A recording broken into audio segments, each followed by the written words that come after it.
നമസ്കാരം. പുതിയൊരു വീഡിയോയിലേക്ക് എല്ലാവർക്കും സ്വാഗതം. ഇന്നത്തെ വീഡിയോയിൽ നമ്മൾ ഡിസ്കസ് ചെയ്യുന്നത് മഹാത്മാഗാന്ധി എന്നുള്ള കോഴ്സിലെ ബ്ലോക്ക് 2 യൂണിറ്റുകളാണ്. ബ്ലോക്ക് 1 അതിലെ എല്ലാ യൂണിറ്റുകളും കഴിഞ്ഞ വീഡിയോകളിൽ നമ്മൾ കവർ ചെയ്തിട്ടുണ്ട്. ഈ ഒരു വീഡിയോയിൽ നമ്മൾ യൂണിറ്റ് 1 പറ്റിയാണ് ചർച്ച ചെയ്യുന്നത്. ബ്ലോക്ക് 2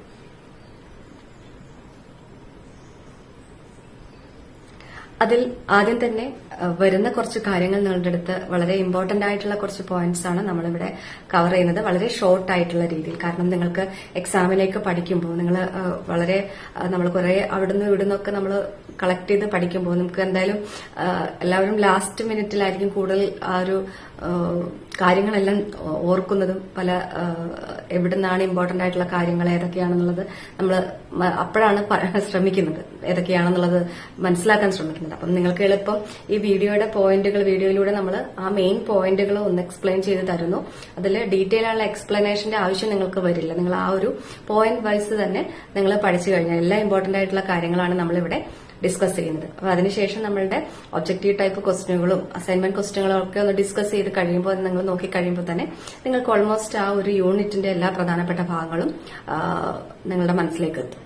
പിന്നെ കൂടാതെ മറ്റൊരു കാര്യം ശ്രദ്ധിക്കേണ്ടത് ബ്ലോക്ക് 1 കാര്യങ്ങൾ, ആ ബ്ലോക്ക് 1 എല്ലാ യൂണിറ്റുകളുടെ കാര്യങ്ങൾ തന്നെയാണ് ഇനിയുള്ള ആ ബ്ലോക്ക് 2 യൂണിറ്റുകളിലെല്ലാം വരുന്നത്. അപ്പൊ എല്ലാം കണക്ട് ചെയ്ത് നിങ്ങൾക്ക് അങ്ങോട്ടും ഇങ്ങോട്ടും എഴുതാവുന്നതും ഒരു തവണ തന്നെ പെട്ടെന്ന് ഓർമ്മിച്ചു കഴിഞ്ഞാൽ മറ്റു ഡേറ്റുകളും ഇമ്പോർട്ടന്റ് ആയിട്ടുള്ള കാര്യങ്ങളൊക്കെ ഒന്ന് നിങ്ങൾ നോട്ട് ചെയ്ത് കഴിഞ്ഞാൽ അത് എളുപ്പത്തിൽ നിങ്ങൾക്ക് കണക്ട് ചെയ്തിട്ട് ഇനിയൊരു ബ്രീഫായിട്ട് എഴുതേണ്ടതാണെങ്കിലും അല്ലെങ്കിൽ ഒരു എസ്സേ ടൈപ്പ് എഴുതേണ്ടതാണെങ്കിലും നിങ്ങൾക്ക് ഈസി ആയിട്ട് അത് എഴുതാൻ സാധിക്കും.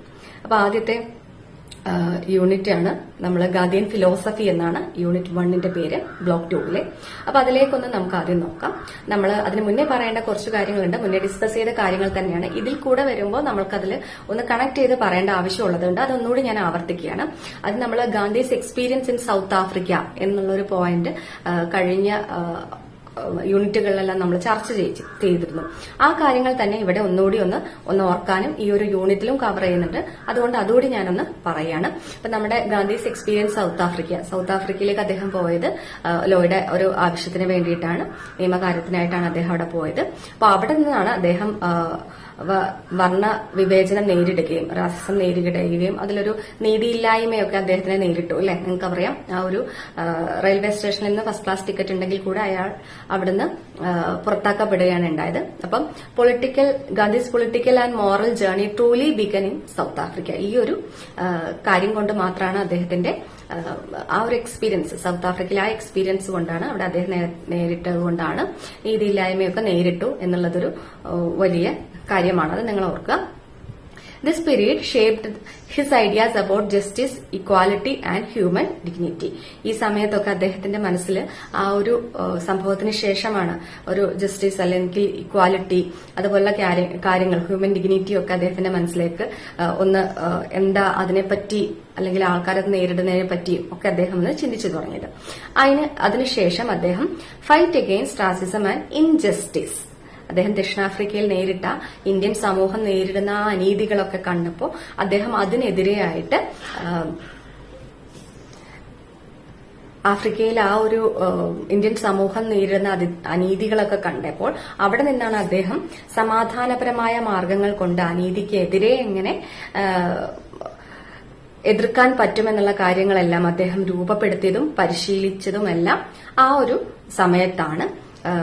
ഫൈറ്റ് അഗെയിൻസ്റ്റ് റാസിസത്തിനും ഇൻജസ്റ്റിസിനും ഒക്കെ ഇന്ത്യക്കാരതിലേറെ അത് നേരിടുന്നു എന്നുള്ളൊരു കാര്യം കൊണ്ടാണ് അദ്ദേഹം അത് എതിർക്കാനുള്ള സമാധാനപരമായ നീക്കങ്ങളൊക്കെ അദ്ദേഹം അവിടെ നിന്നാണ് രൂപപ്പെടുത്തിയതും പരിശീലിച്ചത് പോയിട്ടുള്ളതും. ഓക്കെ, അത് മനസ്സിലാലോചിക്കുക. നിങ്ങൾക്ക് അറിയുന്ന കാര്യങ്ങളാണ്, ഒന്നുകൂടി ഞാനൊന്ന് റിമൈൻഡ് ചെയ്യുന്നു എന്നുള്ളതേ ഉള്ളൂ. ഇതിനെതിരെ അദ്ദേഹം ആൾക്കാരെ ഓർഗനൈസ് ചെയ്തും സമാധാനപരമായ കാര്യങ്ങളെല്ലാം പരിശീലിപ്പിക്കാനൊക്കെ അദ്ദേഹം അവിടെ നിന്നാണ് തുടങ്ങിയത്. അതിനുശേഷം ഗാന്ധിയൻ ഫിലോസഫി എന്നുള്ളതിലേക്കാണ് നമ്മൾ പോകുന്നത്. ഗാന്ധിയൻ ഫിലോസഫിയിലേക്ക് പറയുമ്പോൾ അതിൽ പ്രധാനപ്പെട്ട ഒരു കാര്യമാണ് ഗാന്ധിയൻ ഫിലോസഫി. നമ്മളെ ഇന്ത്യൻ ആൻഷ്യൻ ഇന്ത്യൻ കൾച്ചർ കൂടിയാണ് അതിലൊരു റൂട്ടായിട്ട് പറയാം. നമുക്കറിയാം ഗാന്ധി നമ്മളുടെ ഗീതയിലും ഭഗവത്ഗീതയിലെ കാര്യങ്ങളൊക്കെ ആശയം ഉൾക്കൊണ്ടിരുന്നു എന്നുള്ളത് നമ്മൾ മുന്നേ പഠിച്ചിട്ടുണ്ടായിരുന്നു. അപ്പൊ ആ ഒരു ഗാന്ധിയൻ ഫിലോസഫിയുടെ റൂട്ടഡ് എന്ന് പറയുന്നത് നമുക്ക് ആൻഷ്യൻ ഇന്ത്യൻ കൾച്ചറും കൂടി അതിൽ ഉൾപ്പെട്ടിട്ടുണ്ട് എന്ന് പറയാം. ഗാന്ധിജിയുടെ ചിന്തകളൊക്കെ നമ്മുടെ ഇന്ത്യൻ വാല്യൂവും അതുപോലെ തന്നെ ഹിന്ദു, ജെയിൻ, ബുദ്ധിസ്റ്റ് തുടങ്ങിയ ഫിലോസഫീസ് ഒക്കെ അദ്ദേഹത്തിലെ ആഴത്തില് ഉള്ളിലുണ്ടായിരുന്നു എന്നുള്ളത് മനസ്സിലാക്കാം. And he believed that moral strength is greater than physical strength എന്നുള്ളത് അദ്ദേഹം അവിടെ നിന്നൊക്കെ മനസ്സിലാക്കി എന്നുള്ളതാണ്. ആലോചിക്കുക, ഹിന്ദുസം അതുപോലെ തന്നെ Indian values, Hindu, Jain, Buddhist ഇവരുടെയൊക്കെ ഫിലോസഫീസ് എല്ലാം ആഴത്തിൽ അദ്ദേഹത്തെ ഈ ഒരു ആശയങ്ങളൊക്കെ രൂപം കൊള്ളുന്നതിനൊക്കെ ഒരുപാട് സഹായിച്ചിട്ടുണ്ട്. അദ്ദേഹം ചിന്തിച്ചത് തന്നെ നമ്മുടെ ഫിസിക്കൽ സ്ട്രെങ്ത്തിനെക്കാട്ടിലും വളരെ മോറൽ സ്ട്രെങ്ത് ആണ് അതിൽ കൂടുതൽ എന്നുള്ളതാണ് അദ്ദേഹം ചിന്തിച്ചിരുന്നത്, അദ്ദേഹം വിശ്വസിച്ചിരുന്നത്. ഓക്കെ, ഇനി foundation of Gandhian thoughts. Gandhian തോട്ട്സിന്റെ ഫൗണ്ടേഷൻസ് എന്തൊക്കെയാണെന്ന് നോക്കാം. നമുക്കറിയുന്ന തന്നെ കാര്യങ്ങളാണ്, പക്ഷെ ഒന്നുകൂടി നമ്മളത് പറയുന്നു എന്നുള്ളതേ ഉള്ളൂ. Gandhiji's philosophical foundation rested in 2 major ideas. നമുക്കറിയാം നോൺ വയലൻസ് ആണ് ഗാന്ധിജി ഉൾക്കൊണ്ടിരുന്നതും അതുപോലെ തന്നെ ഗാന്ധിജി ഫോളോ ചെയ്തിരുന്നു, അല്ലെ? നമ്മളൊരു ഒരു ആൾക്കാരെ നമ്മളെങ്ങനെ നോൺ വയലൻസ് രീതിയിൽ എതിർപ്പ് പ്രകടിപ്പിക്കാം എന്നുള്ള രീതിയിലായിരുന്നു. അതുകൊണ്ട് തന്നെ അദ്ദേഹത്തിന്റെ ചിന്താഗതികളുടെ ഫൗണ്ടേഷൻ എന്ന് പറയുന്നത് 2 മേജർ ഐഡിയാസ് ആയിരുന്നു. ഒന്ന് സത്യം, ട്രൂത്ത് എന്നുള്ളതും മറ്റൊന്ന് അഹിംസ, നോൺ വയലൻസ്. അഹിംസയും സത്യവുമായിരുന്നു, ട്രൂത്തും അഹിംസയുമായിരുന്നു അദ്ദേഹത്തിന്റെ 2 മേജർ ഐഡിയാസ് എന്ന് പറയുന്നത്. അദ്ദേഹത്തിന്റെ ഫിലോസഫിയുടെ ഗാന്ധിയൻ തോട്ട്സിന്റെ ഫിലോസഫിക്കൽ ഫൗണ്ടേഷൻ എന്ന് നമുക്ക് പറയുന്നത് ഈ 2 മേജർ ഐഡിയാസ് ആയിരുന്നു. ഇത് അദ്ദേഹത്തിന്റെ എല്ലാ പ്രവർത്തനങ്ങളും ഈ 2 കാര്യങ്ങളും, അതായത് ട്രൂത്തും അഹിംസയും, നോൺ വയലൻസും സത്യവും ട്രൂത്തും അഹിംസയും എല്ലായിടത്തും അദ്ദേഹം എല്ലാ പ്രവർത്തനങ്ങളും ഈ 2 കാര്യങ്ങൾ അദ്ദേഹം നയിക്കാൻ ഒരു കാരണമായി എന്നുള്ളതാണ്. ഇനി ideologies developed during south Africa period. നമുക്കറിയാം സൗത്ത് ആഫ്രിക്കയിൽ നിന്ന് അദ്ദേഹം നേരിട്ട ആ ഒരു കാര്യങ്ങൾ, അദ്ദേഹത്തിന്റെ ഒരു ഐഡിയോളജീസ് ഒക്കെ രൂപകൽപ്പന ചെയ്യാൻ അത് ഒരു വലിയ കാരണമായി എന്നുള്ളത്, ആ ഒരു വർണ്ണവിവേചനം വലിയൊരു കാരണമായി.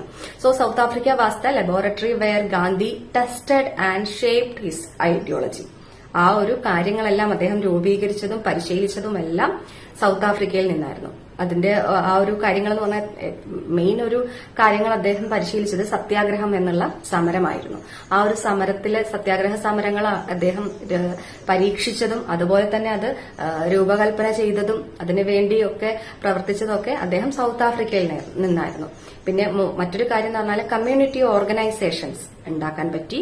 കൂടാതെ നോൺ വയലൻസ് റെസിസ്റ്റൻസ് ആയിരുന്നു. ട്രൂത്ത് ആണ് നമ്മൾ പറഞ്ഞല്ലോ നേരത്തെ, ആ ഒരു മോറൽ 2 ഐഡിയാസ് എന്ന് പറയുന്നത്. ട്രൂത്ത് ആണ് എല്ലാത്തിനെയും മുൻപ് നമ്മളെ ഗൈഡ് ചെയ്യുന്നത് എന്നുള്ളത് അദ്ദേഹം അവിടെ നിന്ന് അറിഞ്ഞു. അതുപോലെ moral strength through self discipline. നമ്മളുടെ മോറൽ സ്ട്രെങ്ത് എന്നുള്ളത് നമ്മുടെ സെൽഫ് ഡിസിപ്ലിനിൽ നിന്നാണ് കിട്ടുന്നത് എന്നുള്ള കാര്യങ്ങളൊക്കെ അദ്ദേഹം ആ ഒരു സൗത്ത് ആഫ്രിക്കയിൽ നിന്നാണ് ആ ഒരു ഐഡിയോളജീസ് ഒക്കെ അദ്ദേഹത്തിന് ഡെവലപ്പ് ചെയ്ത് കൊണ്ടുവരാൻ പറ്റിയത്.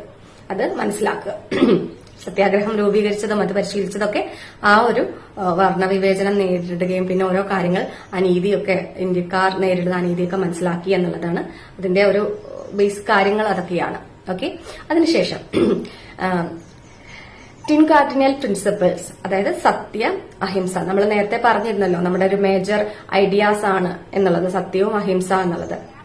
അതിന്റെ ജീവിതത്തിന്റെ പ്രധാന ലക്ഷ്യം, അതായത് സത്യത്തിന്റെ ഒരു പ്രധാന ലക്ഷ്യം, ജീവിതത്തിന്റെ ഒരു പ്രധാന ലക്ഷ്യം എന്ന് പറയുന്നത് സത്യമായിരിക്കണം, ട്രൂത്ത് ആയിരിക്കണം എന്നുള്ളതും അതുപോലെ നോൺ വയലൻസ്, അഹിംസ എന്നുള്ളത് സത്യം തേടാനുള്ളൊരു പ്രാഥമിക മാർഗം എന്നുള്ളതുമായിരുന്നു ഗാന്ധിജി ബിലീവ് ചെയ്തിരുന്നത്, വിശ്വസിച്ചിരുന്നത്. അപ്പൊ നിങ്ങൾ മനസ്സിലാക്കുക, 2 പ്രിൻസിപ്പിൾസ് നമ്മൾ നേരത്തെ പറഞ്ഞ നല്ല മേജർ ഐഡിയാസ് എന്ന് പറയുന്നത്. അതിലൊന്നാണ് ട്രൂത്തും സത്യവും, അതുപോലെ തന്നെ നോൺ വയലൻസ് അഹിംസ എന്നുള്ളത്. അപ്പം ജീവിതത്തിന്റെ സത്യം എന്ന് പറയുന്നത്, ട്രൂത്ത് എന്ന് പറയുന്നത് ജീവിതത്തിന്റെ പ്രധാന ഒരു ലക്ഷ്യമാണ്. ഈ സത്യം നമ്മൾ കണ്ടെത്തുന്നതിന് ഉള്ള ഒരു സത്യം തേടാനുള്ള ഒരു പ്രാഥമിക മാർഗമാണ് അഹിംസ എന്നുള്ളതുമാണ് ഗാന്ധിജി ബിലീവ് ചെയ്തിരുന്നത്. അഹിംസ മാർഗവും സത്യം ലക്ഷ്യവുമാകണം എന്നുള്ളൊരു പ്രിൻസിപ്പിളാണ് ഈ 2 മേജർ ഐഡിയയിൽ നിന്നും അദ്ദേഹം ബിലീവ് ചെയ്തിരുന്നത് എന്നുള്ളതാണ്. ഇനി ahimsa as a means of resistance. Ahimsa എന്നുള്ളത് എന്താണ്? നോൺ വയലൻസ് ആണ് എന്നുള്ളത് നമുക്ക് മനസ്സിലായി അല്ലെ. അതായത് നമ്മള് ഒരിക്കലും ഒരു ശാരീരിക ഹിംസയുടെ അഭാവമല്ല അത്. നമ്മൾ മനസ്സുകൊണ്ടോ വാക്കുകൊണ്ടോ നമ്മുടെ ചിന്ത കൊണ്ടോ മറ്റൊരാളെ ബുദ്ധിമുട്ടിക്കാതെ പക്ഷെ ശക്തമായി നമ്മളെ പ്രതിരോധ മാർഗമാണ്. പ്രവൃത്തിയെല്ലാം എന്താ പറയാ, നമ്മൾ നോൺ വയലൻസ് ആയിട്ടാണ്, പക്ഷെ നമ്മൾ അതിന് ശക്തമായി പ്രതിരോധിക്കാനുള്ളൊരു മാർഗമാണ് അഹിംസ എന്നുള്ളത് കൊണ്ട് ഉൾക്കൊള്ളുന്നത്. അതിനെ ഒരു അഹിംസയിലൂടെ അദ്ദേഹം പഠിപ്പിച്ചതും നമ്മളെ ഫൈറ്റ് ഇൻജസ്റ്റിസ് വിത്തൌട്ട് ഹേറ്റഡ്. മനസ്സിലാക്കുക, നമ്മൾ വയലൻസ് ഇല്ലാതെയാണ് നമ്മൾ ആ ഒരു ഫൈറ്റ് ചെയ്യുന്നത് ഇൻജസ്റ്റിസിന് വേണ്ടിയിട്ട്, അനീതിക്കെതിരെ എന്നുള്ളത്. അതുപോലെ റെസിസ്റ്റ് ഓപ്പറേഷൻ വിത്ത് ഡിസിപ്ലിൻ. പിന്നെ അതുപോലെ തന്നെ win the opponent through moral force. നമ്മുടെ മോറൽ ഫോഴ്സുകളെല്ലാം മനസ്സിലാക്കി കൊടുത്ത് എതിരാളിയെ അല്ലെങ്കിൽ എതിർക്കുന്നവരെ നമ്മളത് മനസ്സിലാക്കി കൊടുക്കുക എന്നുള്ളതൊക്കെയായിരുന്നു അഹിംസയുടെ അഹിംസ എങ്ങനെയാണ് ഉൾക്കൊള്ളുന്നത്, അഹിംസ എങ്ങനെയാണ് റെസിസ്റ്റ് ചെയ്യുന്നത് എന്നുള്ളതായിരുന്നു അവിടെ. നമുക്കറിയാം നോൺ വയലൻസ് ഉണ്ടാവില്ല, അതിൽ നമ്മൾ സത്യം, ധർമ്മം, ഈ കാര്യങ്ങളെല്ലാം ഉൾക്കൊള്ളും. അതുപോലെ തന്നെ ഒരാളെ വാക്കുകൊണ്ടോ പ്രവൃത്തി കൊണ്ടോ അതുപോലെ തന്നെ ഒരു കാര്യങ്ങൾ കൊണ്ടോ ഒന്നും നമ്മൾ അവരെ വേദനിപ്പിക്കാതെ പക്ഷെ പ്രതിരോധിക്കാം നമ്മൾ ശ്രമിക്കുക. നമുക്ക് പ്രതിരോധിക്കാനുള്ള ഒരു മാർഗമാണ് അഹിംസ എന്നുള്ളതായിരുന്നു. ഇനി എംഫസൈസ് ഓൺ സെൽഫ് ട്രാൻസ്ഫോർമേഷൻ. എപ്പോഴും ഗാന്ധി പറയുന്ന ഒരു കാര്യമാണ് with a change you wish to see in the world. അതെന്ന് നമ്മുടെ സമൂഹത്തിന് മാറ്റത്തിന് മുമ്പേ, നമ്മളെ വേൾഡ് മാറുന്നതിന് മുമ്പേ നമ്മൾ സ്വയം ഒരു ട്രാൻസ്ഫോർമേഷൻ, മാറ്റത്തിന് മുമ്പ് നമ്മൾ സ്വയം ഒന്ന് മാറണം, ട്രാൻസ്ഫോം ആവണം എന്നുള്ളത് അത്യാവശ്യമാണെന്നാണ് ഗാന്ധിജി എപ്പോഴും പറയുന്നത്. അതായത് നമ്മൾ വളരെ എളിമയോടെ, ലാളിത്യത്തോടെയും അതുപോലെ തന്നെ നിയന്ത്രണം, നമ്മളെല്ലാ കാര്യത്തിനും നിയന്ത്രണം, അതുപോലെ തന്നെ ആത്മാന്വേഷണം, ഇതൊക്കെ നമുക്ക് ജീവിതത്തിൽ പ്രധാനമായിരുന്നു എന്ന് അദ്ദേഹം എപ്പോഴും പറയാറുണ്ട്. അത് അദ്ദേഹത്തിന്റെ ജീവിതത്തിലും അതുപോലെ തന്നെ ലാളിത്യവും നിയന്ത്രണവും അതുപോലെ തന്നെ നമ്മളെപ്പോഴും എന്താ പറയാ, നമ്മളുടെ മറ്റൊരു ലോകം മാറ്റുന്നതിന് മുമ്പ് നമ്മൾ സെൽഫായിട്ട് ട്രാൻസ്ഫോം ആവണം എന്നുള്ളതും ഗാന്ധിജി എപ്പോഴും പറയുമായിരുന്നു. ഇനി നമ്മുടെ ഗാന്ധിയൻ ഫിലോസഫിയിലെ കീ കമ്പോണന്റ്സ് എന്തൊക്കെയായിരുന്നു എന്നുള്ളത് നമുക്കൊന്ന് നോക്കാം. ഇതിൽ ആദ്യം വരുന്നതാണ് സത്യാഗ്രഹം എന്നുള്ളത്. സത്യാഗ്രഹം എന്നുള്ളത് കൊണ്ട് തന്നെ ട്രൂത്ത് പ്ലസ് നോൺ വയലൻസ് എന്നുള്ളതാണ് സത്യാഗ്രഹം എന്നുള്ളതിന്റെ ഒരു മീനിങ് എന്ന് പറയുന്നത്. അതായത് ദിസ് ഇസ് മോറൽ ഫോഴ്സ് അല്ലെങ്കിൽ ഒരു സോൾ ഫോഴ്സ് എന്നൊക്കെ പറയാം സത്യാഗ്രഹം എന്നുള്ളത് കൊണ്ട്. ട്രൂത്തും നോൺ വയലൻസിനും ചേർന്ന ഒരു കാര്യമാണ് നമ്മുടെ സത്യാഗ്രഹം എന്നുള്ളത് കൊണ്ട് എന്ന് നമ്മൾ മനസ്സിലാക്കുക. വളരെ ഷോർട്ടായിട്ടുള്ളതാണ് പറഞ്ഞത്. ഇനി മറ്റൊരു കാര്യം, മറ്റൊരു കീ കമ്പോണന്റ് ആണ് സിവിൽ ഒബീഡിയൻസ് എന്ന് പറയുന്നത്. സിവിൽ ഒബീഡിയൻസ് എന്ന് പറഞ്ഞാൽ നമുക്ക് അനീതിപരമായിട്ട് ഒരുപാട് കാര്യങ്ങൾ ഉണ്ടാവും. അതൊക്കെ ആ നിയമങ്ങൾ ഉണ്ടാവുമല്ലോ. ഇപ്പൊ നമ്മൾ തന്നെ നമുക്ക് നമ്മളുടെ ഒരു സമൂഹത്തിന് പറ്റാത്ത ഒരുപാട് അനീതികൾ ഉള്ള ഒരു നിയമങ്ങൾ ഉണ്ടാവും. അതിനെതിരെ നമ്മൾ സമാധാനപരമായി അത് ലംഘിക്കുക എന്നുള്ളതാണ്. വയലൻസ് ഇല്ലാതെ നമ്മൾ അതിനെ എതിർക്കുക അല്ലെങ്കിൽ ലംഘിക്കുക എന്നുള്ളതാണ് ആ ഒരു സിവിൽ ഒബീഡിയൻസ് എന്നുള്ളതുകൊണ്ട്, ഡിസൊബീഡിയൻസ് എന്നുള്ളതുകൊണ്ട് അർത്ഥമാക്കുന്നത്. മറ്റൊന്ന് സെൽഫ് ട്രാൻസ്ഫോർമേഷൻ. നമ്മളത് നേരത്തെ പറഞ്ഞു, സ്വയം മാറ്റം എന്ന്. അതായത് മോറൽ ഡിസിപ്ലിനും ഒരു സോഷ്യൽ ഡിസിപ്ലിൻ വരുന്നു. അത് തന്നെ നാഷണൽ ഫ്രീഡത്തിലേക്ക് എത്തുന്നു. അത് നമ്മൾ തന്നെ മാറുന്നു, അതൊരു മോറൽ ഡിസിപ്ലിൻ ആവുന്നു. അതിനുശേഷം അതൊരു സോഷ്യൽ ഡിസിപ്ലിൻ ആവുന്നു. അത് തന്നെ ഒരു ഫ്രീഡത്തിലേക്ക്, നാഷണൽ ഫ്രീഡത്തിലേക്ക് എത്തുന്നു എന്നുള്ളതാണ്. അപ്പൊ ഈ ഒരു 3 കോൺസെപ്റ്റാണ് നമ്മളുടെ key components of Gandhian philosophy വരുന്നത്. ഒന്നാമത്തേതാണ് സത്യാഗ്രഹം. സത്യാഗ്രഹം എന്താണ്? ട്രൂത്തും നോൺ വയലൻസും ചേർന്നതിനെയാണ് നമ്മൾ സത്യാഗ്രഹം എന്ന് പറയുന്നത്. അതിൽ മോറൽ ഫോഴ്സ് അല്ലെങ്കിൽ സോൾ ഫോഴ്സ് എന്ന് നമുക്ക് പറയാം. മറ്റൊന്നാണ് സിവിൽ ഡിസൊബീഡിയൻസ്. അതായത് അനീതിപരമായ നിയമങ്ങൾക്കെതിരെ നമ്മൾ സമാധാനപരമായിട്ട് എതിർക്കുക എന്നുള്ളത്. മറ്റൊന്നാണ് മൂന്നാമത്തെ കമ്പോണൻസ് ആണ് സെൽഫ് ട്രാൻസ്ഫോർമേഷൻ. സ്വയം നമ്മൾ ഉള്ളൊരു മാറ്റം, നമ്മൾ സ്വയം മാറുന്നു, അതിനുശേഷം സൊസൈറ്റിയിലേക്ക് ഒരു മാറ്റം വരുന്നു. അങ്ങനെ ഒരു കംപ്ലീറ്റ് ഒരു ഫ്രീഡം നമ്മളിലേക്ക്, നാഷണൽ ഫ്രീഡത്തിലേക്ക് എത്തുന്നു എന്നുള്ളതാണ്. അപ്പൊ ഈ ഒരു 3 കമ്പോണൻസ് ആണ്. അത് നിങ്ങൾ ശ്രദ്ധിക്കുക, ഗാന്ധിയൻ ഫിലോസഫിയിലെ 3 കമ്പോണൻസ്. നെക്സ്റ്റ് വരുന്നത് universal and timeless philosophy. Gandhian തോട്ടിലെ തന്നെ ഏതൊക്കെയാണ് ആ ഒരു യൂണിവേഴ്സൽ അല്ലെങ്കിൽ ടൈംലെസ് ഫിലോസഫീസ് ഏതൊക്കെയാണെന്ന്. യൂണിവേഴ്സൽ എന്ന് പറഞ്ഞാൽ സാർവത്രികമായിട്ടുള്ളതും അതുപോലെ കാലാതീതം ആയിട്ടുള്ളത്, ടൈംലെസ് ആയിട്ടുള്ള ആ ഒരു ഫിലോസഫീസ് എന്നുള്ളത്. അതിൽ തന്നെ പറയുന്നതാണ് ബിയോണ്ട് റിലീജിയസ് ബൗണ്ടറീസ്.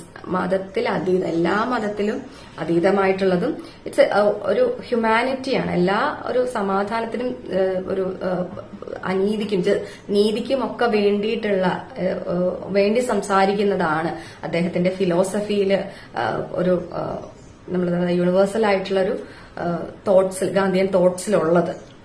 നമ്മളെല്ലാ കാര്യത്തിലും ഈ പറഞ്ഞ പോലെ മതത്തിന് അതീതമാണ്. അതുപോലെ തന്നെ നമ്മുടെ നേരെ പറയുന്നത് ഒരു ഹ്യൂമാനിറ്റി അബൌട്ട് പീസ്, അല്ലെങ്കിൽ ഒരു ജസ്റ്റിസ്, നമ്മളെ സമാധാനത്തിനും അതുപോലെ നീതിക്കുമൊക്കെ ആയിട്ടാണ് കൂടുതൽ സംസാരിക്കുന്നത്. ഗാന്ധി സംസാരിച്ചതിൽ ഗാന്ധിയൻ തോട്ട്സ് അതിനു വേണ്ടിയിട്ടായിരുന്നു എന്നുള്ളതാണ്. കഴിഞ്ഞ ഭാഗങ്ങളിലൊക്കെ കാര്യം വെച്ച് നമുക്ക് നോക്കാമല്ലോ, നോൺ വയലൻസ് ആയിട്ടുള്ള കാര്യങ്ങൾ മാത്രമാണ് എന്നുള്ളത്. എല്ലാ ഹ്യൂമാനിറ്റിക്കും വേണ്ടിയിട്ടുള്ള ഒരു പീസ്ഫുൾ ആയിട്ടുള്ള ജസ്റ്റിസിന് വേണ്ടിയിട്ടുള്ള കാര്യങ്ങളാണ് ഗാന്ധിയൻ തോട്ട്സിൽ ഉണ്ടായിരുന്നത് എന്നുള്ളത് മനസ്സിലാക്കുക. ഇനി evolution of Gandhian thoughts, Gandhian തോട്ട്സിന്റെ എവല്യൂഷൻ എങ്ങനെയാണെന്ന് നോക്കാം.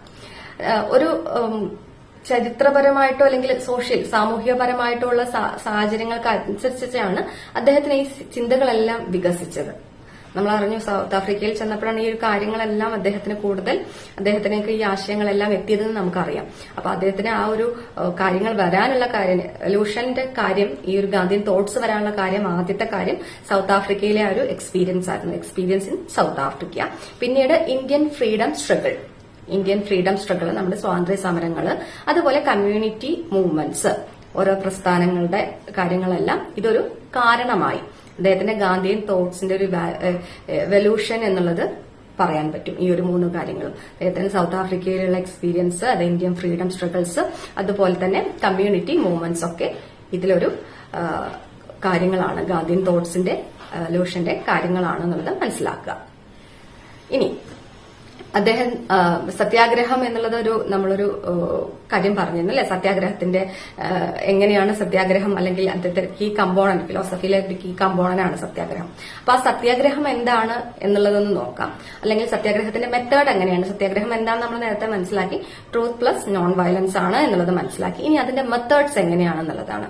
സത്യാഗ്രഹത്തില് മെയിൻ ആയിട്ടുള്ള മെത്തേഡ്സ് ഈ പറഞ്ഞ പോലെ നോൺ വയലൻസും ഡിസിപ്ലിൻ എന്നുള്ള കാര്യമാണ്. അത് സെൽഫ് കൺട്രോൾ, നോൺ വയലൻസ് എന്ന് പറഞ്ഞാൽ അഹിംസ എന്നുള്ളതും, അതുപോലെ തന്നെ ഡിസിപ്ലിൻ ആവുക, ഒരു സെൽഫ് കൺട്രോൾ കൊണ്ടുവരിക. മറ്റൊന്നാണ് സത്യനിഷ്ഠ, ദ ട്രൂത്ത് നമ്മൾ പറഞ്ഞു, ട്രൂത്ത് പ്ലസ് രണ്ടുകൂടി ചേർന്നതാണ് സത്യാഗ്രഹം എന്നുള്ളത് നമ്മൾ പറഞ്ഞു. അപ്പൊ അതുപോലെ തന്നെ ട്രൂത്ത് ആയിരിക്കണം. Peaceful protest, സമാധാനപരമായിട്ടുള്ളതായിരിക്കണം. ഫിയർലെസ്നെസ്, ഭയം ഇല്ലാതാവുന്നതായിരിക്കും. മോറൽ പെർസ്യൂഷൻ, അതായത് നീതി, സ്വാതന്ത്ര്യം, സമാധാനം ഇതൊക്കെയാണ് നേടാനുള്ളതാണ് ഗാന്ധിയൻ മാർഗങ്ങൾ എന്നുള്ളതായിരുന്നു. ഒരിക്കലും അതൊരു നോൺ വയലൻസ് ആവരുത്. അതുപോലെ തന്നെ സമാധാനപരമായിട്ടാണ്, ഫിയർലെസ്നെസ് ആയിരിക്കണം, മോറൽ ആയിരിക്കണം, മോറൽ പെർസെപ്ഷൻ ആയിരിക്കണം, സെൽഫ് കൺട്രോൾ, ഒരു ഡിസിപ്ലിൻ ഉണ്ടായിരിക്കണം എന്നുള്ള കാര്യങ്ങളെല്ലാം ഗാന്ധിയൻ തോട്ട്സ് അല്ലെങ്കിൽ ഗാന്ധിയൻ മാർഗങ്ങളായിരുന്നു. സത്യാഗ്രഹത്തിന്റെ മെത്തേഡുകളും ഇങ്ങനെ ആയിരുന്നു എന്നുള്ളത് മനസ്സിലാക്കുക. നമ്മൾ ഇത്രയും നേരത്തെ പറഞ്ഞ കാര്യങ്ങളിൽ കുറച്ച് ഇമ്പോർട്ടന്റ് ആയിട്ടുള്ള കാര്യങ്ങൾ ഒന്നുകൂടി ഞാനൊന്ന് ഡീറ്റെയിൽ ആയിട്ട് പറയുകയാണ്. അതുകൂടി നിങ്ങളൊന്ന് ശ്രദ്ധിക്കുക. അതിൽ നമ്മൾ വരുന്നതാണ് അഹിംസയുടെ സിദ്ധാന്തം എന്നുള്ളത്, നോൺ വയലൻസ് എന്നുള്ളത്, ഡോക്ട്രൈൻ ഓഫ് അഹിംസ എന്നുള്ളത്. കാരണം നിങ്ങൾക്ക് എസ്എ ക്വസ്റ്റ്യൻ ആയിട്ടോ അല്ലെങ്കിൽ അസൈൻമെന്റ്സുകളൊക്കെ ആയിട്ട് എഴുതുമ്പോൾ നമുക്ക് ഈ ഒരു പോയിന്റ്സും കൂടി ആഡ് ഓൺ ചെയ്ത് കഴിഞ്ഞാൽ നിങ്ങൾക്ക് കുറച്ചുകൂടി എളുപ്പമായിരിക്കും. അതുകൊണ്ടാണ് ഞാൻ ഇതൊന്ന് കുറച്ചുകൂടി ഡീറ്റെയിൽ ആയിട്ട് പറയുന്നത്. ആ ഒരു 3 മെത്തേഡുകളും ഒക്കെ, നമ്മളൊരു ഫീച്ചേഴ്സ് കാര്യങ്ങളൊക്കെ കുറച്ചുകൂടി ഒന്ന് നിങ്ങൾക്ക് എളുപ്പത്തിൽ ആ പോയിന്റ്സ് ഒന്ന് പറഞ്ഞു കഴിഞ്ഞാൽ അത് നിങ്ങൾക്ക് കുറച്ചുകൂടി എളുപ്പത്തിലും നിങ്ങൾക്ക് എഴുതാനൊക്കെ എളുപ്പത്തിൽ സഹായിക്കും. നമ്മളത് ആദ്യം പറയുന്നത് അഹിംസയുടെ സിദ്ധാന്തം, അഹിംസ സിദ്ധാന്തത്തെ കുറിച്ചാണെന്ന് പറയുന്നത്. നോൺ വയലൻസ്, ഡോക്ട്രൈൻ ഓഫ് അഹിംസ എന്നുള്ളതാണ്. നമ്മളറിയാം അഹിംസ എന്നുള്ളതിന്റെ മീനിങ് നമുക്ക് എന്താണെന്ന് അറിയാം. അത് നോൺ വയലൻസ് ഇൻ തോട്ട്, നമ്മളുടെ ആക്ഷനോ ചിന്തയോ അല്ലെങ്കിൽ എന്താ പറയുക ഒരു വാക്കുകൊണ്ടോ പോലും നമ്മളെ എന്താ പറയുക ചെയ്യാതിരിക്കുക എന്നുള്ളതിനെയാണ് നമ്മൾ അഹിംസ എന്നുള്ളത് നമ്മളെ വാക്കിന്റെ അർത്ഥം എന്ന് പറയുന്നത്. ഇത് അഹിംസ എന്നുള്ളത് എല്ലാത്തിന്റെയും ഒരു മനുഷ്യന്റെ ഏറ്റവും വലിയ മൂല്യമാണ് എന്നുള്ളത് ഗാന്ധിജി അത് വിശ്വസിച്ചിരുന്നു അല്ലെ. മോറൽ ഒരു നമ്മുടെ നോൺ വയലൻസ് തോട്ട് എന്ന് പറയുന്നത് അതായിരിക്കും. അതുപോലെ തന്നെ അഹിംസ ഒരു സുപ്രീം മോറൽ വാല്യൂ ആയിരുന്നു, മനുഷ്യന്റെ ഒരു ഏറ്റവും വലിയൊരു ഉയർന്ന മൂല്യമായിരുന്നു എന്ന് അദ്ദേഹം ചിന്തിച്ചിരുന്നു എന്നുള്ളത് മനസ്സിലാക്കിയിരുന്നു എന്നുള്ളത് ആലോചിക്കുക. അതുപോലെ തന്നെ അഹിംസയുടെ ഫീച്ചേഴ്സ് എന്തൊക്കെയാണ് എന്നുള്ളതൊന്ന് നോക്കാം. അതിൽ പ്രധാനപ്പെട്ട പ്രത്യേകതകൾ അതിൽ തന്നെ ഹേറ്റഡ് ഫ്രീ മൈൻഡ്, നമുക്കൊരു വിദ്വേഷമില്ലാതെ ഇരിക്കുക എന്നുള്ളതാണ്. മനസ്സ് വിദ്വേഷം വെക്കാതെ ഇരിക്കുക, നോൺ വയലൻസ് ആണെന്നുള്ള അർത്ഥത്തിൽ തന്നെ അതിന്റെ ഫീച്ചേഴ്സ് നമുക്ക് എളുപ്പത്തിൽ മനസ്സിലാക്കാൻ പറ്റും കേട്ടോ. അതായത് നമ്മള് ഹേറ്റഡ് ഫ്രീ മൈൻഡ്, വിദ്വേഷമൊന്നും ഇല്ലാതിരിക്കുന്ന ഒരു മനസ്സ്. അതുപോലെ തന്നെ ലവ് ആൻഡ് കമ്പാഷൻ, നമ്മൾ സ്നേഹമുണ്ട്, അതുപോലെ തന്നെ ഒരു കരുണയുള്ള ഒരു മനോഭാവമാണ്. ഇതൊക്കെയാണ് അഹിംസയുടെ മെയിൻ ഫീച്ചേഴ്സ് വരുന്നത്. മറ്റൊന്ന്, ഒരു പേടിയില്ല, പക്ഷെ ധാർമ്മിക ശക്തിയാണ് അഹിംസ എന്നുള്ളത് മനസ്സിലാക്കുക. ഒരു മോറൽ സ്ട്രെങ്ത് ആണ്, നമുക്ക് പേടിയല്ല, ഇതൊരു മോറൽ സ്ട്രെങ്ത് ആണ് എന്നുള്ളതാണ് പ്രധാനപ്പെട്ട ഒരു കാര്യം. ഇനി മറ്റൊന്ന്, ഒരു ആക്റ്റീവ് ഫോഴ്സ് ആണ്, നമ്മളെ പ്രവർത്തനാത്മകമായിട്ടുള്ള ഒരു ശക്തിയാണെന്നുള്ളത്, ആക്റ്റീവ് ഫോഴ്സ് ആണത് അഹിംസ എന്നുള്ളത് എന്ന് മറ്റൊരു പ്രത്യേകതയാണ്, ഫീച്ചറാണ്, അഹിംസയുടെ ഫീച്ചേഴ്സ് ആണ്. ഒന്ന് മനസ്സിലാക്കുക, ഹേറ്റഡ് ഫ്രീ മൈൻഡ്, നമുക്ക് ആരോടും വിദ്വേഷവും ഒന്നുമില്ല, ലവ് ആൻഡ് കമ്പാഷൻ, കരുണയുണ്ട്, അതുപോലെ തന്നെ സ്നേഹമുണ്ട്, ഒരു മോറൽ സ്ട്രെങ്ത് ആണ്, ഒരു പേടിയല്ല, ഒരു മോറൽ സ്ട്രെങ്ത്, ധാർമ്മിക ശക്തിയാണ് അഹിംസ എന്നുള്ളത്. ലാസ്റ്റ് വൺ, ഒരു ആക്റ്റീവ് ഫോഴ്സ് ആണ്. അഹിംസ എന്ന് പറയുന്നത് ഒരു അൺആക്റ്റീവ് ഫോഴ്സ് ആണ്, അത് മനസ്സിലാക്കുക. ഇനി എന്തിനാണ് അഹിംസ എന്നുള്ളത്, എന്താണ് അഹിംസ കൊണ്ട് ഉദ്ദേശിക്കുന്നതെന്നാണ് ഗാന്ധിജി പറയുന്നത്. ഒരു വലിയൊരു വെപ്പണാണ്, നമ്മളൊരു ആയുധം, വലിയൊരു ആയുധം, അതായത് ദുർബലരുടെ ആയുധമല്ല, വളരെ ശക്തിയായിട്ടുള്ള ആൾക്കാരുടെ ആയുധമാണ്, ഒരു വെപ്പണാണ് ഈ ഒരു അഹിംസ എന്നുള്ളതാണ് ഗാന്ധിജി പറയാറ്. അതിൽ തന്നെ മെയിൻ വരുന്ന ഈ അഹിംസയിൽ നിന്നും വരുന്ന മറ്റൊരു ഫിലോസഫിയിൽ മറ്റൊന്നാണ് ഡിസൊബീഡിയൻസ് എന്ന് നമ്മൾ നേരത്തെ പഠിച്ചിരുന്നു. ഡിസൊബീഡിയൻസ് എന്നുള്ളത് അതിൽ ഇപ്പൊ അഹിംസ കഴിഞ്ഞാൽ അടുത്തത് വരുന്നതാണ് സിവിൽ ഡിസൊബീഡിയൻസ് എന്ന് പറയുന്നത്. അതിൽ സിവിൽ അനുസരണക്കേട് എന്നുള്ളത് മനസ്സിലാക്കുക. കാരണം നമുക്കറിയാം അനീതി, എന്താ പറയാ, അന്യായമായിട്ടുള്ള നിയമങ്ങളൊക്കെ, ജസ്റ്റിസ് ആയിട്ടുള്ള കാര്യങ്ങളൊക്കെ, അൺജസ്റ്റിസ്ഡ് ആയിട്ടുള്ള ലോസ് ഒക്കെ കൊണ്ടുവരുന്നു, അത് അന്യായമായ നിയമങ്ങളൊക്കെ കൊണ്ടുവരുന്നു. അത് നമ്മൾ സമാധാനപരമായി അനുസരിക്കാതിരിക്കുക, നമ്മൾ അനുസരണക്കേട് കാണിക്കുക. ഒരു കൊണ്ടുവരുന്ന നിയമങ്ങൾ അനീതിക്ക് ഒരു എന്താ പറയാ, അൺജസ്റ്റിസ് ആയിട്ടുള്ള ലോസ് ആണ് കൊണ്ടുവരുന്നത്. അപ്പൊ നമ്മൾ അതെന്താ പറയാ, അനുസരിക്കാതിരിക്കുക എന്നുള്ളതാണ് സിവിൽ ഡിസൊബീഡിയൻസിന്റെ മീനിങ് എന്ന് പറയുന്നത് കേട്ടോ. പീസ്ഫുള്ളി ഡിസൊബേയിങ് അൺജസ്റ്റ് ലോ, നമ്മൾ സമാധാനപരമായിട്ട് തന്നെ അത് നമ്മൾ അനുസരിക്കാതിരിക്കുന്നു. വേറെ നമ്മൾ ചെയ്യില്ല എന്നുള്ള പറഞ്ഞ നേരെ വയലൻസിലേക്ക് പോകുമല്ല, സമാധാനപരമായി ചെയ്യില്ല എന്നുള്ളത് നമ്മൾ കാണിക്കുന്നു. ഇനി പ്രിൻസിപ്പിൾസ് ഓഫ് സിവിൽ ഡിസൊബീഡിയൻസ്, നമ്മളെ സിവിൽ അനുസരണക്കേടിന്റെ പ്രിൻസിപ്പിൾസ് എന്തൊക്കെയായിരുന്നു? അതിൽ നോൺ വയലൻസ് ആണ്, നമ്മൾ ഒരിക്കലും അതൊരു എന്താ പറയാ, ഹിംസ ഇല്ലാതെയാണ്, ഹിംസ ഇല്ല. അതുപോലെ തന്നെ ട്രൂത്ത്, സത്യത്തിൽ മാത്രമാണ് അത് അടിസ്ഥാനമാക്കിയിരുന്നത്. പിന്നെ വില്ലിംഗ്നെസ് ടു സഫർ, നമ്മൾ ആ ശിക്ഷ അങ്ങ് ഏറ്റെടുക്കാൻ തയ്യാറാണ്, വില്ലിംഗ് ആണ് എന്നുള്ളതാണ് അതിന്റെ മറ്റൊരു പ്രിൻസിപ്പിൾ എന്ന് പറയുന്നത്. Last, open and public protest, ഒരു ഒളിച്ചുകൊണ്ടുള്ള ഒരു സമരമൊന്നുമല്ല, നമ്മൾ ഓപ്പൺ ആയിട്ടുള്ള ഒരു സമരമാണ്, ഒരിക്കലും അതൊരു ഒളിച്ചിരുന്നുള്ള ഒളി സമരമൊന്നുമല്ല, നമ്മൾ ഡയറക്റ്റ് ഓപ്പൺ ആയിട്ടുള്ള ഒരു സമരമാണ്. അത്രയുമാണ് സിവിൽ ഒബീഡിയൻസിന്റെ പ്രിൻസിപ്പിൾ. ഒന്നുകൂടി പറയാം, നോൺ വയലൻസ് ഉണ്ട്, ട്രൂത്ത്, അതുപോലെ തന്നെ വില്ലിംഗ്നെസ് ടു സഫർ, പിന്നെ last one open and public protest. നമ്മൾ ഒളിച്ചുകൊണ്ടല്ല, നമ്മൾ തുറന്ന ഒരു സമരമാണ് ഉദ്ദേശിക്കുന്നത് എന്നുള്ളതാണ്. അപ്പൊ അത് നിങ്ങൾക്ക് മനസ്സിലായി. നമ്മൾക്ക് ഒരു സിവിൽ ഡിസൊബീഡിയൻസിന്റെ എക്സാമ്പിൾ വേണമെങ്കിൽ എഴുതുമ്പോൾ നിങ്ങൾക്ക് പിന്നെ ഉപ്പ് സത്യാഗ്രഹം എഴുതാം കേട്ടോ. 1930 ഉണ്ടായത് ഉപ്പ് സത്യാഗ്രഹം നമുക്ക് എഴുതാം. അതുപോലെ ദണ്ഡി മാർച്ച്, അത് നിങ്ങൾക്ക് വേണമെങ്കിൽ എഴുതാം എന്നുള്ളതൊക്കെ. അതൊരു ആ ഒരു നിയമം നമ്മൾ ലംഘിക്കുക എന്നുള്ളതാണ് ഉപ്പ് സത്യാഗ്രഹത്തിന്റെ ഒക്കെ പറയുമ്പോൾ. അപ്പൊ ഈ രണ്ട് നിങ്ങൾക്ക് ദണ്ഡിയാത്രയും ഉപ്പ് സത്യാഗ്രഹവും ഒക്കെ നിങ്ങൾക്ക് വേണമെങ്കിൽ ഒരു എക്സാമ്പിൾ ആയിട്ട്, ആ ഒരു മൂവ്മെന്റിന്റെ എക്സാമ്പിൾ ആണ് എന്നുള്ളത്. സിവിൽ ഡിസൊബീഡിയൻസ് മൂവ്മെന്റിന്റെ എക്സാമ്പിൾസ് എന്ന് പറയുന്നത് രണ്ട് നമുക്ക് ഉൾപ്പെടുത്താം. നമുക്ക് SC ഒക്കെ എഴുതുമ്പോൾ അത് കുറച്ചുകൂടി പിന്നെ ഹെൽപ്ഫുൾ ആയിരിക്കും. കാരണം നമുക്ക് കൂടുതൽ എഴുതേണ്ടി വരും അല്ലെ. ഇത്ര പോയിന്റ്സ് എഴുതണം, ഇത് എഴുതണം എന്നുണ്ടാവും ഒരു എസ്സേക്ക്. അപ്പൊ നിങ്ങൾ ഇത്ര വേർഡ് എഴുതണം എന്നുള്ളപ്പോൾ നമുക്ക് ഇതൊക്കെ ഇൻക്ലൂഡ് ചെയ്താൽ കുറച്ചുകൂടി നമുക്ക് എഴുതാൻ സാധിക്കും. ഓക്കെ, അത് നമുക്ക് ഇൻക്ലൂഡ് ചെയ്യാം. ഇത് ഗാന്ധിജി മെയിനായിട്ട് നമ്മള് ബ്രിട്ടീഷുകാർക്കുള്ള ഒരു മോറൽ വെപ്പണായിട്ടാണ് ഉപയോഗിച്ചിരുന്നത് കേട്ടോ. അദ്ദേഹത്തിന്റെ ആ ഒരു ഫിലോസഫിയിൽ വരുന്ന സിവിൽ ഡിസൊബീഡിയൻസും അഹിംസയും ഒക്കെ അത് മനസ്സിലാക്കുക. ഇനി നമ്മുടെ ഗാന്ധിജിയുടെ ഐഡിയോളജിയുടെ ഒരു ഗാന്ധിജി ഒരു ദേശീയ പ്രസ്ഥാനത്തിലേക്ക് അദ്ദേഹത്തിന്റെ ആശയങ്ങൾ എങ്ങനെയാണ് അത് എല്ലാവരും ഉൾക്കൊണ്ടത് എന്നുള്ളത് മനസ്സിലാക്കണമല്ലോ. അതായത് കൊണ്ടുവരാനുള്ള കാരണം ഒരു ദേശീയ തലത്തിലേക്ക് അദ്ദേഹത്തിന്റെ ആ ഒരു തോട്ട്സ്, ആശയങ്ങളൊക്കെ അതുപോലെ ചിന്തകളും ഒക്കെ വരാനുള്ള ആശയങ്ങളുടെ പ്രാധാന്യം മനസ്സിലാക്കുകയും ഇത് വരാനുള്ള മെയിൻ കാരണം എന്ന് പറഞ്ഞാൽ മാസ് മൊബിലൈസേഷൻ, അതായത് ജനങ്ങളെ, സാധാരണ ജനങ്ങളെ, ഫാർമേഴ്സ് ആയിട്ടുള്ളതും വുമൺസ് ആയിട്ടുള്ളത്, സ്റ്റുഡൻസിനെയൊക്കെ കൂടുതൽ ഒരു പൊളിറ്റിക്സിലേക്ക് കൂടുതൽ ആൾക്കാരെ കൊണ്ടുവരിക എന്നുള്ളത് ആ ഒരു സമരത്തിലേക്ക് കൊണ്ടുവരാൻ സാധിച്ചു എന്നുള്ളതാണ്. സമാധാനപരമായ സമരമാണല്ലോ. അതുകൊണ്ട് കൂടുതൽ ആൾക്കാരെ അതിൽ മൊബിലൈസേഷൻ, കൂടുതൽ മാസ് മൊബിലൈസേഷൻ, അതിൽ കൂടുതൽ ജനങ്ങളെ അതിലേക്ക് കൊണ്ടുവരാൻ സാധിച്ചു. പിന്നെ ഒരു സാധാരണ ആൾക്കാരെയാണ് ഈ പറഞ്ഞ പോലെ കർഷകരെയും സ്ത്രീകളെയും ഒക്കെയാണ് ഒരുമിച്ച് കൂട്ടി, സാധാരണ ആൾക്കാർ അവരെയാണല്ലോ, അവരെ ഒരുമിച്ച് കൂട്ടാൻ സാധിച്ചു. മറ്റൊന്ന് മോറൽ ലീഡർഷിപ്പ്, ഒരു നേതൃത്വ ശൈലി, ധാർമ്മികമായിട്ടുള്ള മോറൽ, ഒരു അടക്കി ഭരണമല്ല, മോറലായിട്ടുള്ള രീതിയിലുള്ള ഒരു ലീഡർഷിപ്പ്, അവരുടെ കാര്യങ്ങൾ നോക്കാനുള്ള ഒരു, അതുപോലെ തന്നെ നേതൃത്വം നൽകാനുള്ള ഒരാള് എന്നുള്ള രീതിയിലായിരുന്നു. അതിൽ തന്നെ ഒരു വാല്യൂ ബേസ് ചെയ്തിട്ടുള്ള ഒരു ലീഡർഷിപ്പായിരുന്നു, അല്ലെങ്കിൽ ഡയറക്ഷൻസ് ആയിരുന്നു കൊടുത്തിരുന്നത്.